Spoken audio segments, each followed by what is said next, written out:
Hello and welcome back to India on 99.9 for the home of cricket audio. I'm your host, Nikesh Rugani, broadcaster, journalist, commentator from the UK, and my co-host, Sarah Waris, journalist for Wisden in India.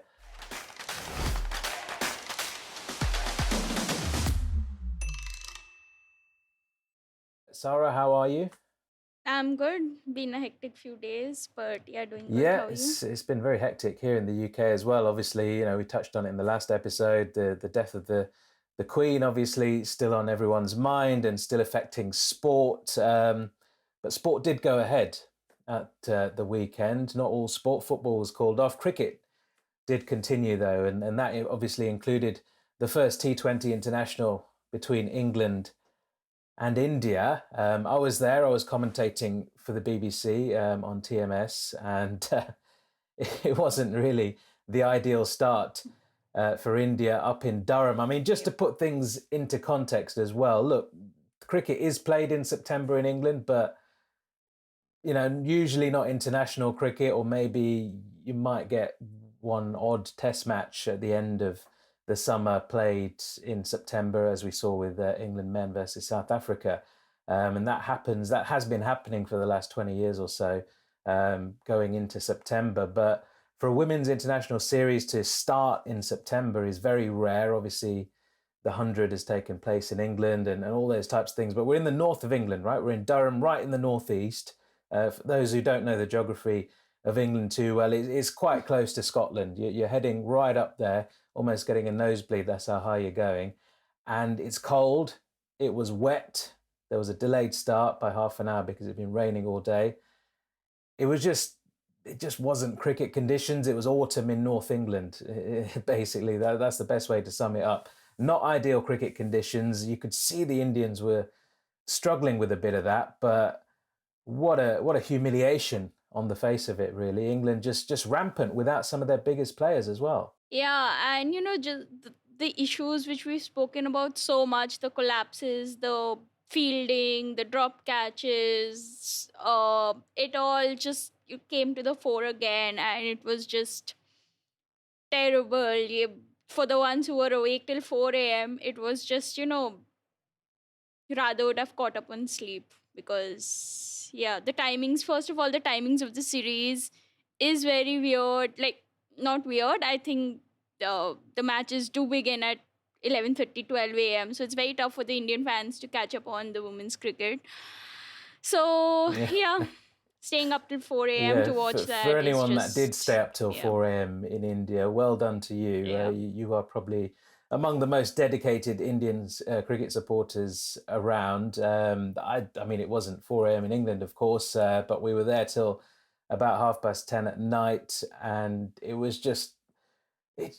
I was excited, initially going up there, start of a series, get to see, some of the world's best players in action. We've seen some of them this summer in the Commonwealth Games. The Indians, obviously, with a great track record in recent big tournaments in T20 cricket as well. World Cup finalists, Commonwealth Mhm. Games finalists as well.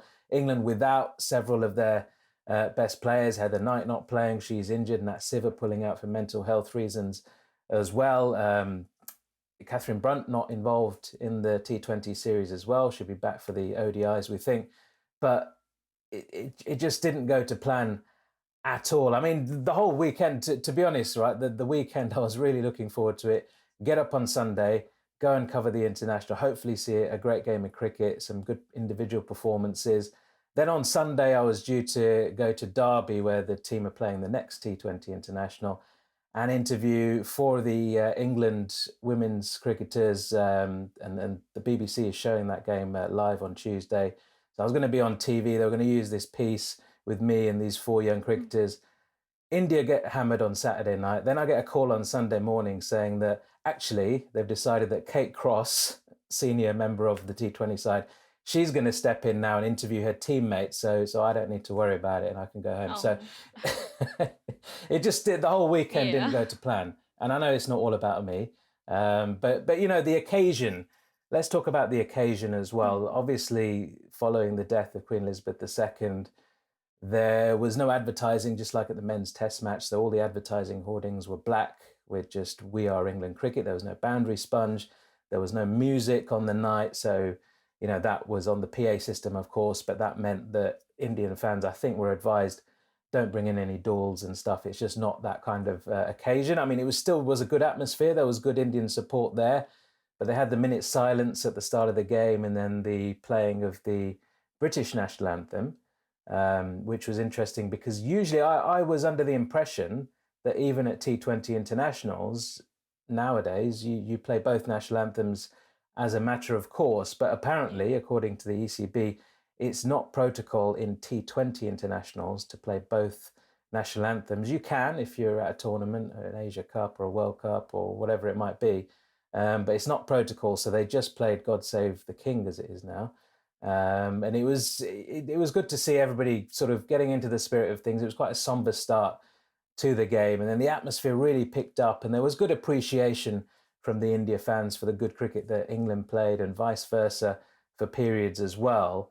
But England winning the toss, deciding that, I just yeah, have one point to add to that. You spoke about the national anthem and all. None of it was televised in India.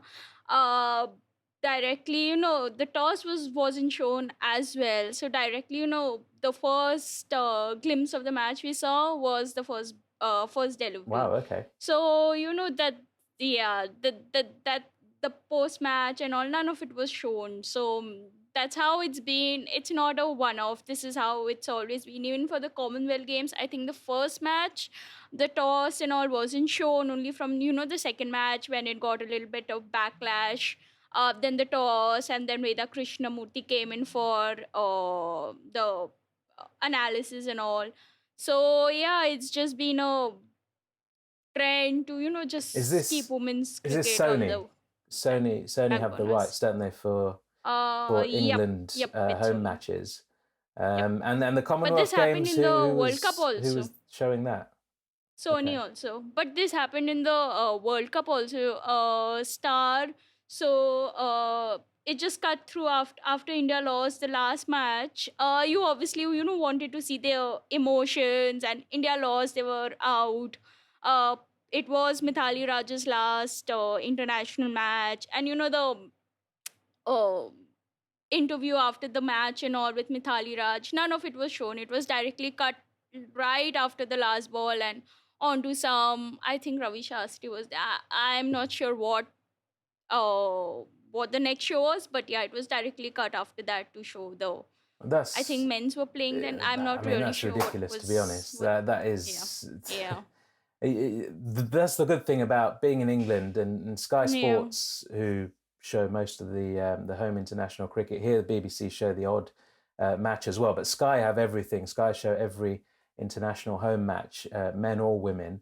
And women's cricket has been on Sky, I remember, I think they celebrated their 20th anniversary last year. So they've been, and they do it properly. It's not just we tune in for the first ball and the last ball and that's it. yeah, They do the analysis, they have the teams there.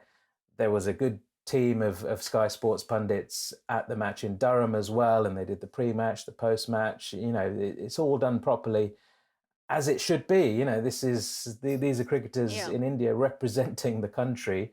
They're stars now, yeah, aren't they? We're talking about Smriti and people like that on commentary, and she's a poster girl in India. These are massive names over there. People know who they are. People want to watch them. People who are interested in cricket. Okay, it's 4 a.m., so maybe you could understand for that particular match that being done, just given the time of yeah, day. But if you're taking a world feed, then you might as well just continue to take the world. Do you know what I mean? You're not doing any yeah, extra yeah, work. It's not like people are having to stay around in a studio and talk for an extra yeah, hour. And I'm surprised Star Sports would do that at a World Cup, because in the Men's Asia yeah, Cup, they have like 16 hours of build up, don't they, for like yeah, India, yeah. Pakistan, even ahead of the first game of the group stages, which was it Afghanistan or was it Sri Lanka? I can't remember. Afghanistan, Yeah, Sri so Lanka. ahead Yeah, of that game, all they're talking about for 6 hours the day before India Pakistan is India Pakistan.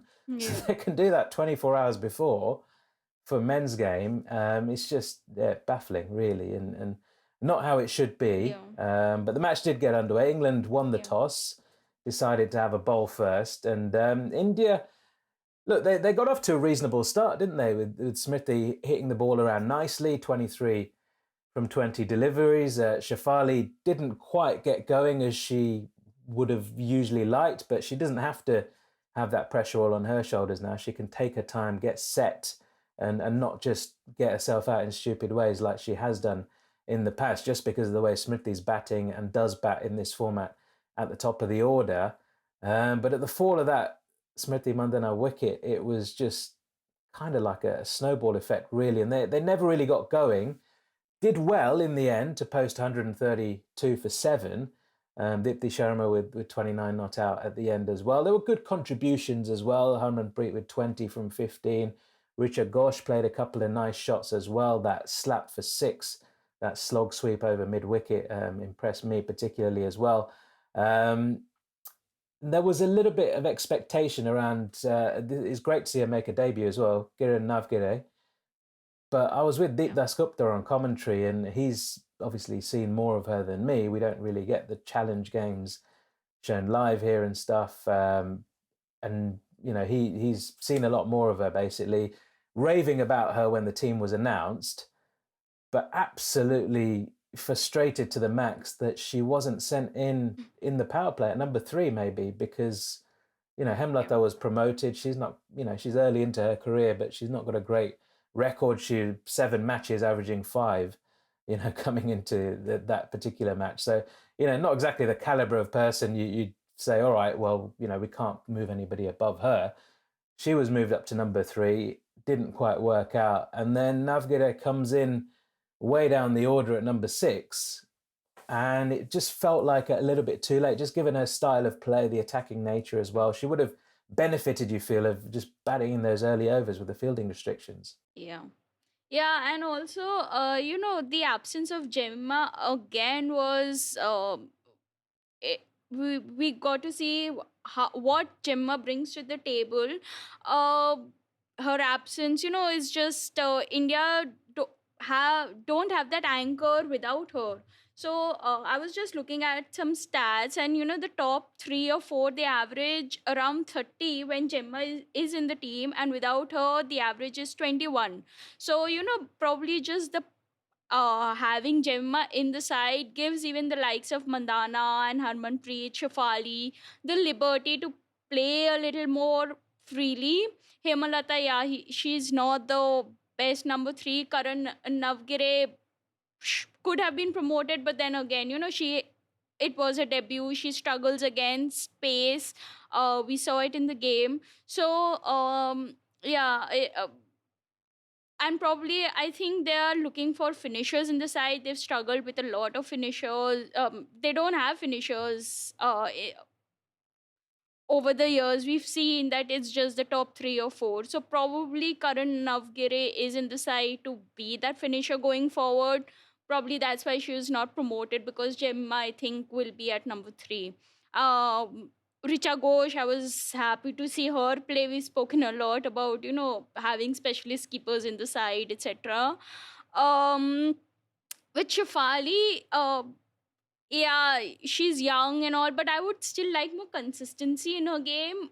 It's almost like she does well. She has strike rates of 150, 160s, but has not scored a 50. Last scored a 50 almost 12 months ago, which for an opener, especially if someone so talented like her, you expect more from her. And with Mandana going so well at the other end, she doesn't need to take on the pressure, as you said, and she can just play freely. And it's time, I think, she starts getting more consistent and also starts getting a better fielder, because she dropped a catch. She wasn't the best on the field again. So we'll get onto the fielding in a moment, yeah. because that was just absolutely embarrassing. Yeah. It was horrible to watch. Just before we do talk about India's bowling and fielding, just a reminder that 99.9, for more than just this podcast, you can listen to a wide variety on our network. Those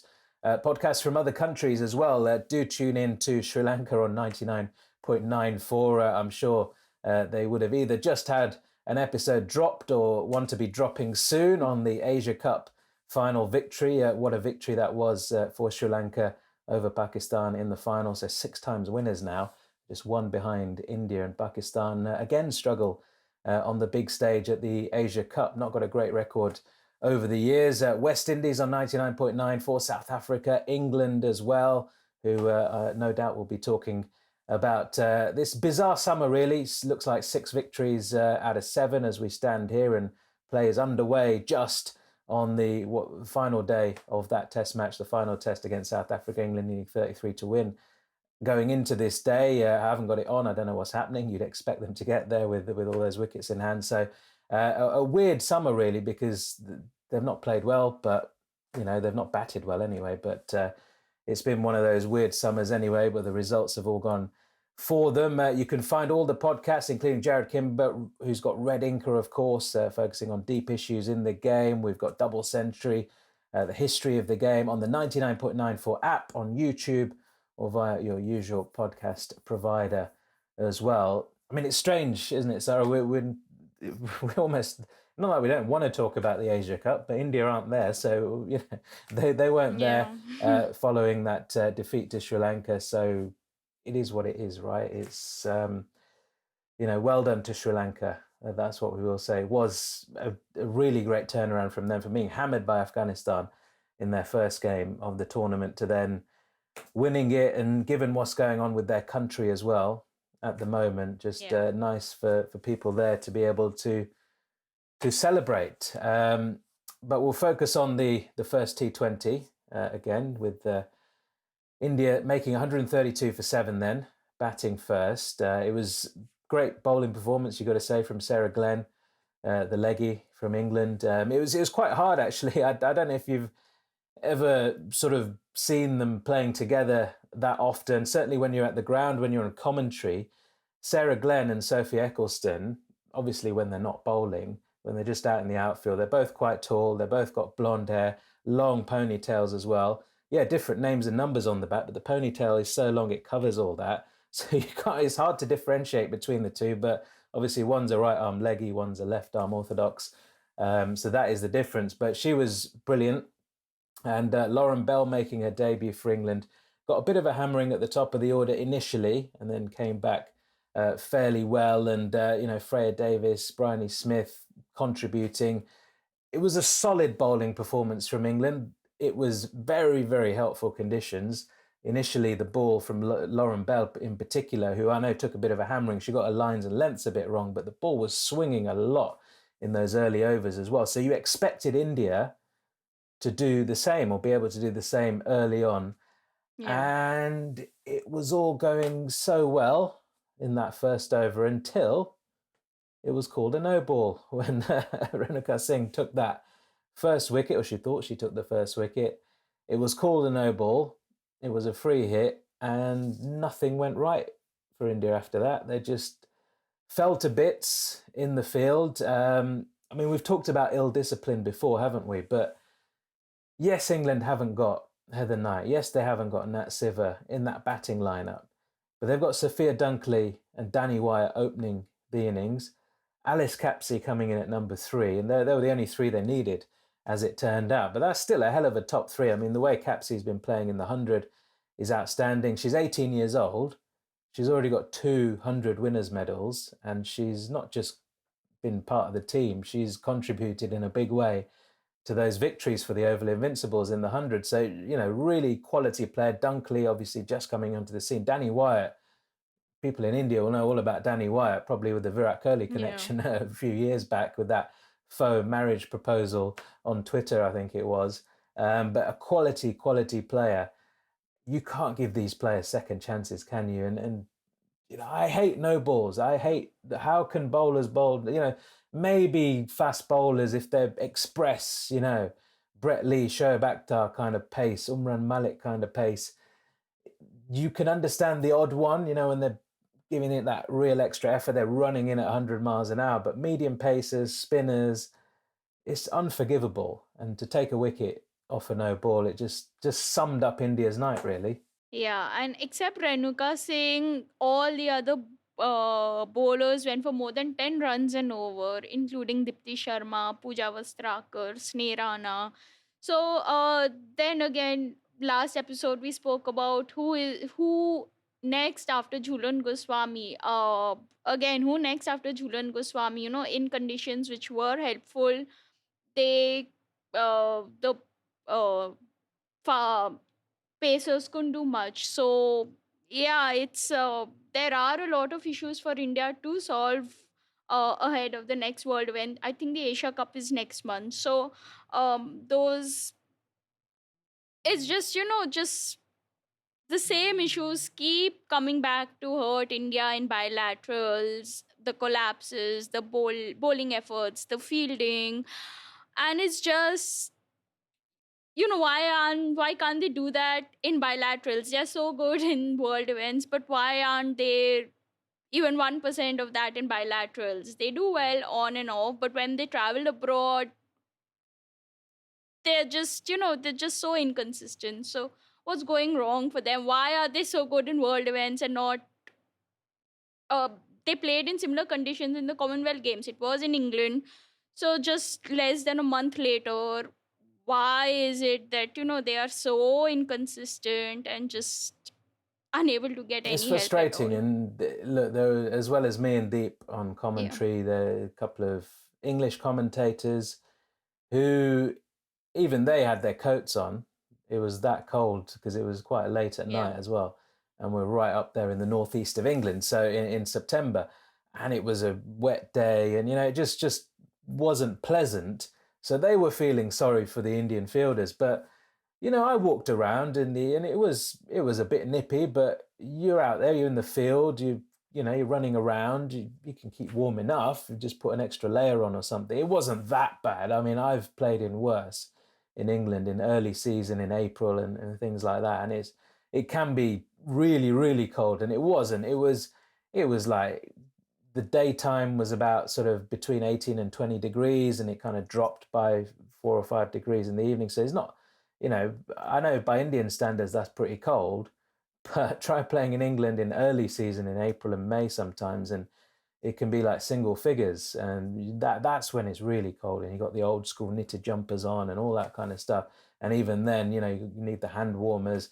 It wasn't that bad. So complaining about those conditions, I don't think that Yeah. there's any merit in that really. It's only a T20 game as well. It's not like you're out there all day in those conditions as well. So I I don't agree And with I that for just people saying that. yeah, yeah. And even Harmanpreet after the match, she the first line that she said was, "I just feel we forcefully played, not 100% conditions to play.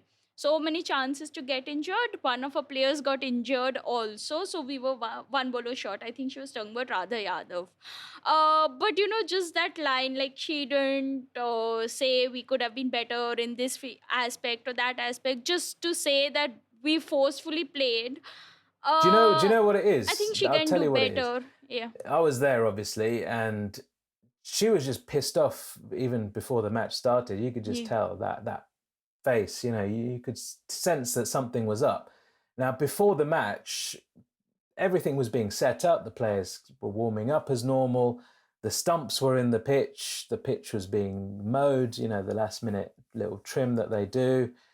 Hmm. And everything was as normal. But the four umpires, including the reserve umpire and the match referee and a couple of other official looking people, probably from the ECB, were standing around in a circle, arms folded. And you could see by the body language that they didn't think this match was going to go ahead. Now, it wasn't raining at the time. It hadn't been raining for a couple of hours in the build up to the match, but it had been raining pretty much all day before that. Now, Durham, yes, it's an international ground. Yes, men's internationals get played there as well. But even given all that, it's not the best training ground in England. It's not like Lords where it can chuck it down for 6 hours and then you have like 40 minutes without rain and everything's bone dry on the outfield. That is the best probably in the world at draining Lords is. But there are similar ones. You go to other major test grounds in England and they drain really, really well, and usually don't have to wait too long. Durham's not quite of the same ilk. It's not a bad draining ground. It's fairly modern, but it's a little bit more old school in that respect. When it has been raining all day, you do have to wait quite some time for it to be playable again. And I think there was a huge concern from the umpires. We then got word in our commentary box that a source basically was telling us that it's off. And this was at like probably 20 past 6, Okay. so 10 minutes before the original toss was due to take place, half an hour before the 7 p.m. start. And then 5 minutes later, that same source says they've made a U-turn. They're going to start at 7:30, toss at 7, so half an hour delay. I didn't see them do anything in that half an hour. So to be waiting, it's nighttime. It's not as if the sun's out and it's going to dry the out. It's Yeah. nighttime. There's cloud cover. Nothing's going to happen in that half an hour. So it just felt that it was all trying to force the match anyway, like from the authorities' point of view. They were trying to force that. Maybe Harmanpreet just felt that it wasn't playable and they were being forced into it. They were told one thing, maybe that it looks like it's going to be called off, and then they say, no, we're going to start Yeah. half an hour later. So it wasn't ideal, all that, but she's the captain. You've got to get on with it. The authorities make Yeah. up their mind. You have to get on with it. Firstly, On the other hand, England, yeah, the conditions were same for yeah, England. Their running between the wickets was so good. Like they were diving on the field. Okay, yeah, I know there are injury risks and all, but the conditions were exactly same for yeah. England also. So, just to say that we forcefully played, and just from the beginning, it was like India didn't really turn up at all because they weren't in the mood to play. And from a captain, now she's captain across all formats, you expect better. Like that, you can't just say at the post match why India didn't do well, and you just the first line that you say is we forcefully played. That I don't Well, think it seemed that seemed to be her mood that's through the good through the thing whole to say. evening, really. Yeah, And well, look, we talked about the yeah, fielding. The fielding was embarrassing. It was like, schoolgirls could yeah, play better than that. Honestly, it was so bad, and that's got nothing to do with the conditions. I mean, the running between the wickets when India were batting was terrible as well. They're smacking into a big open gap and walking through gently for a single when they could have yeah, almost pushed for three on occasions. It was ridiculous. So there was that, and then the fielding as well, just drop catches, misfield after misfield after misfield. Honestly, it was like almost every ball at one stage towards the end of the innings was being misfielded, or there was a drop catch, or there was a run out opportunity where they fumbled, or whatever it was. There's every ball almost for a period that was happening. It was honestly embarrassing. We talked about their fielding before. We joked about, is it Ramesh Bauer's biggest priority, given he yeah, wasn't the best fielder and all that kind of stuff. But look, John T. Rhodes, you said he's applied for the India men's job on so many yeah, occasions to be their fielding coach. They've got his details, the BCCI. Hit him up, send him a WhatsApp or something, yeah. get him down to coach the women, because that was just horrible. And we don't want to delve too much in. We've talked about that. But then Harmanpreet in the field as well wasn't One giving more up good point to vibes, add was to she? this. Yeah. Yeah, one more point to add to that. It's not that in the Commonwealth Games final, the fielding was brilliant. There were one-handed catches. Even Harleen Deol's, catch last year, which just broke the net, and everyone in America was like, "Oh wow, what is cricket?" And they suddenly, got to know what cricket is about and how can someone take a catch without gloves and all. So the reactions to that catch last year were hilarious. Uh, but it's not that they can't do well. They in the Commonwealth Games in the final, the fielding was one of the highlights. It was so good to see. Dipti Sharma taking those one-handed catches, and all the other fielders just chipped in, and even Shivali Verma saved a few very good boundaries.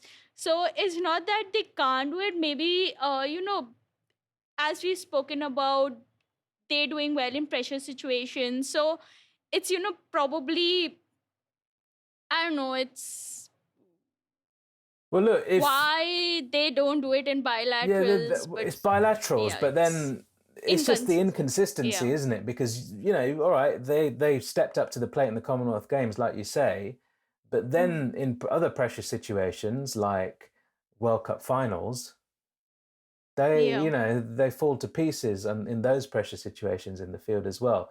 So it swings and roundabouts really, and also Hmm. it might be a bilateral series, but when they toured Australia and it was a very tight series, and India could have quite easily won in both those series that they played there. Ended up being on the losing side. They were in winning positions in pretty much all the games, and just threw it away in the Yeah. field by poor fielding at the end, really. So it's that inconsistency which I just can't understand. I mean, if they couldn't be bothered yesterday, if it was just like, oh, not yesterday, but on Saturday, we're here on Monday recording this. If they couldn't be bothered, then they're not fit enough to wear that jersey, because you're playing for your country. It doesn't matter if you've been forced to play or whatever it is, you think it's too wet or too cold. You're fighting not just for your country, you're fighting for women's cricket in your country as well. You talk about the Yeah. broadcasters not being interested in showing the pre-match, the post-match when it's women's cricket. This is not going to help the case if the attitude isn't right as well. And that hopefully will change ahead of the second T20.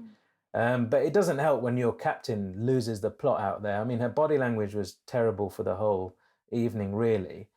And then that incident where she was bowling and she bowled, the bowling tactics were rubbish as well. They were just bowling wide of the stumps all Yeah. the time, and it was so predictable. And England were just hammering them through the gaps. So that was a bad tactic anyway. But Harmanpreet had that tactic. She was bowling wide of the off stump, got called for a wide early on in the over. Didn't think it was a wide, but it looked wide to everyone else, looked wide to me. And then she bowled a delivery final ball of that over, which didn't look as wide, wasn't called a wide. She thought it was exactly the same delivery as the one that was called wide, turned around to get her cap or whatever from the umpire, Paul Pollard, and lost the plot, just started shouting at him and basically saying, well, that was the same delivery. Why'd you call the other one a wide then? And I don't know what she was saying. Maybe she was flipping between Punjabi and English. I have no idea. It Yeah. didn't look good. It looked ugly. It looked like she wanted to physically assault him, and she had to be pulled away by Smriti Mandana, who did a really, really good job as the vice captain to calm that situation, to diffuse it. Even as she pulled her away, Harmanpreet was still shouting, tried to come back in again Yeah. as the umpire was going to square leg. He was trying to calm her down. Smriti thankfully calmed the whole situation down, and they carried on, and England romped home with ease in the end. Such an embarrassing defeat for India. But when your captain loses the plot like that, it's not a good Yeah. look. And she's going to be, you would assume, hit hard in the pocket first and foremost.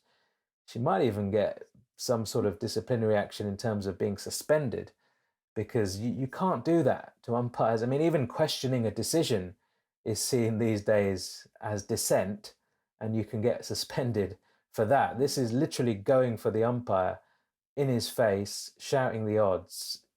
You can't do that, and as Yeah. a captain, you shouldn't be able to do that. And if I'll be honest, even as an Indian cricket supporter, if I was the authorities, I would step in and take action. Yeah. And there was another incident with Harmanpreet Kaur in the Commonwealth Games where she got angry with an umpire over some decision. I don't really remember what it was, but it was a very animated chat, and she was shouting and everything at the umpire, which again,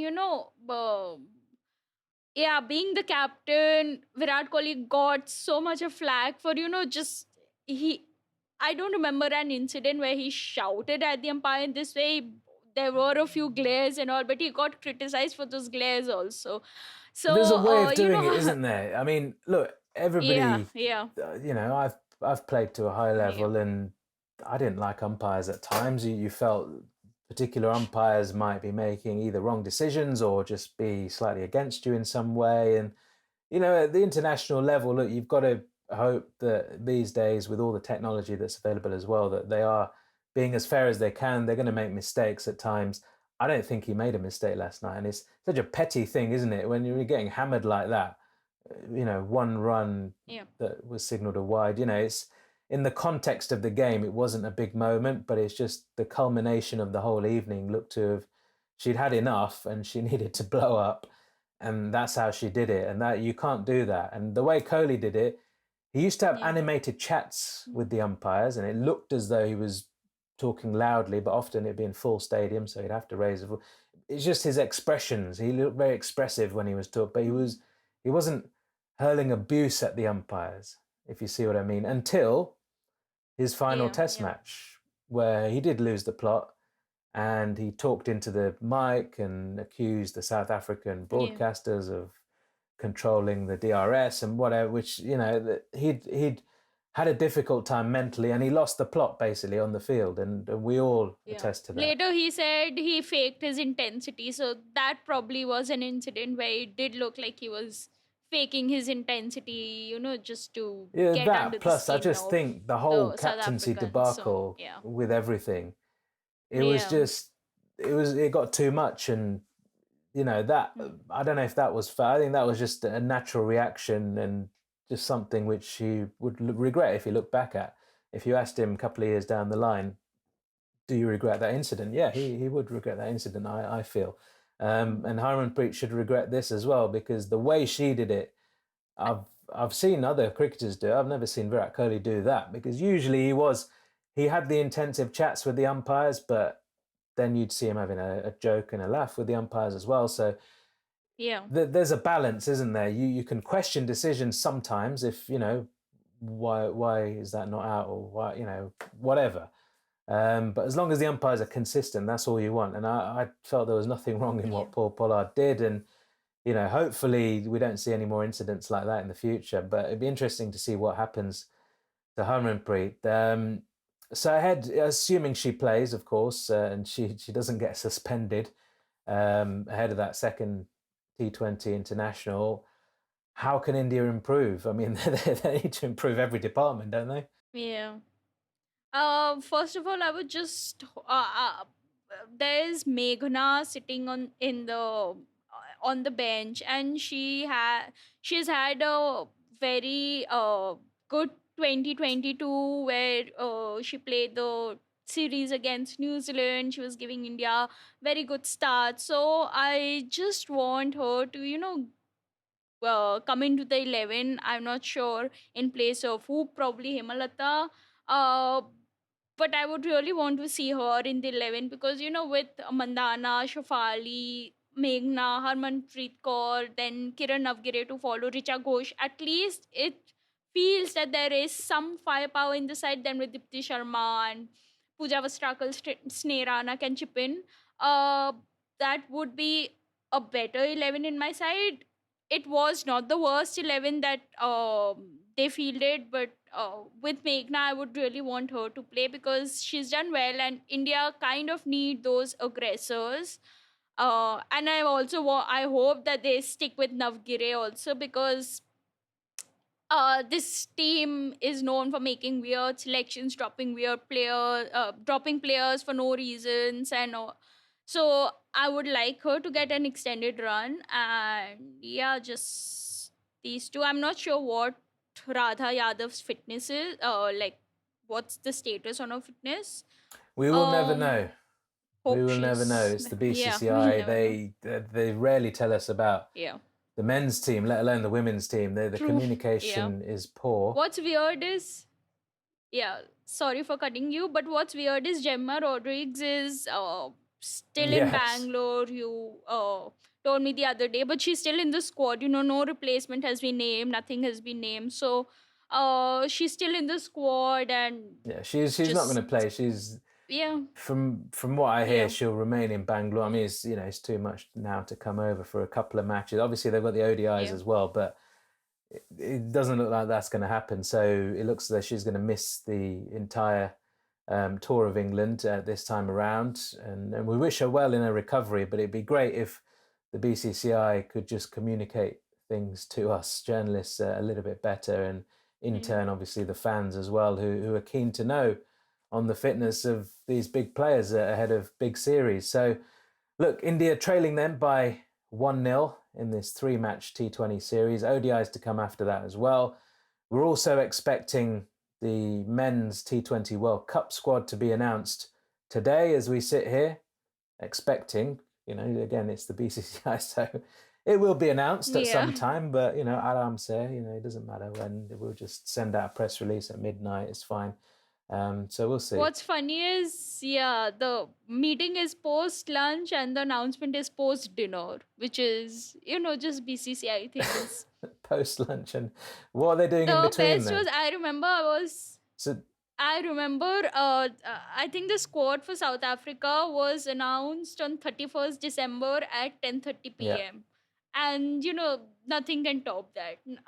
I was working that day. I had a flight next day. I was going to meet my friends for New Year's. I was like, okay, let's wrap this up early. Then suddenly the squad comes in at 10:30. I had to extend my working hours. Just BCCI. Ridiculous. So what time do the BCCI normally have lunch, do we think? About 12? If they say post-lunch, you'd imagine 12, right? So 12 till 1's probably lunch. Or is it, I don't know, it's a bit later in India. Oh, usually 1:30. Right, so they're done, what, they have it at 1:30? Yeah. So I give them an hour till 2:30. Then dinner's quite late in India, isn't it? It's not like in England where it's like 6, 7. Yeah, 9:30. What the hell are 9:30, 10. What the hell are they doing in all that time?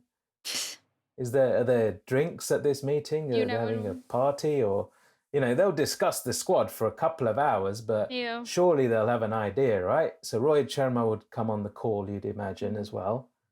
Or does he not? I don't know. I think the captain usually comes on the call, right? Yeah. So they'll come on the call. They'll have the selectors, and how long are you going to discuss this for? I mean, probably an hour tops. Maybe they'll discuss it for an hour. Maybe they'll have 1 or 2 question marks. They'll say, all right, let's have a think for an hour. We'll come back. Yeah. That might be the most of it. I mean, they might even just decide within that first hour. But post dinner in India is quite late. So, you might be looking at another 10:30 p.m. squad announcement this evening. We'll wait and see. But once that squad is announced, we'll be back. We'll record another episode. We'll be back several times a week here on 99.94. So do follow us either on YouTube, via your podcast provider, or on the 99.94 app. We look forward to that second T20 International. We look forward to the men's squad being announced at some point in time when the BCCI decides is fit, once they've had post-dinner, right? You said, not pre-dinner, post-dinner. So once they've had their 3-4 course meal, whatever it is, they'll hit send on the email list and on their social media accounts as well. So we'll be back with that as soon as we get news. But for now, thanks for joining us and see you next time.